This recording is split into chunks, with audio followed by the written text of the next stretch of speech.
And so this is a crazy story, and I thank God for this story. The testimony is incredible. Literally, I was getting ready to go to the AD's office to get fired at the University of Houston. They let our whole staff go. And I get a call from the University of Kansas, and they say, "Hey, is this Ed Jones?" I say, "Yes."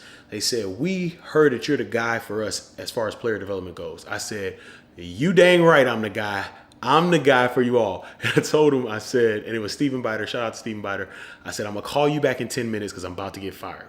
So anyway, I get on the phone with Stephen, and he goes out and he tells me, he sets up, AFCA was in San Antonio that year. So he sets me up with an interview with Coach Miles the next week. So I'm, getting all my stuff together, everything we did at the University of Houston, and I am preparing for this interview.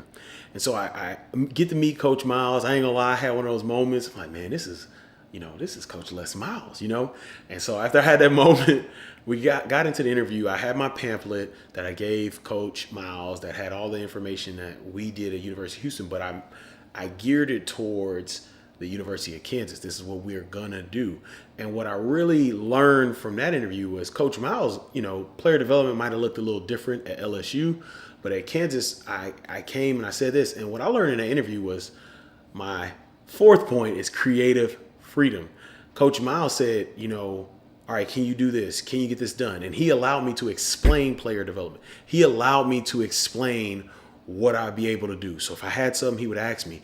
And what I learned in that interview and even deeper in the role is the creative freedom. One thing I knew about Coach Miles is Coach Miles loved recruiting, and I would always tie things back to recruiting, but he allowed me that space to grow in the role. And I am so thankful for my time at the University of Kansas, because that is what stretched me. And that is one of the biggest reasons why I've made this podcast and things like that. I was able to do so much because of this creative freedom that I was allowed, that I learned about in the interview. He said, if you're going to do it, I need you to get it done. And I remember he asked me, he said, if at the end, he said, "If I offered you this job, would you take it?" I popped out my seat and said, "Yes, sir. You bet I will."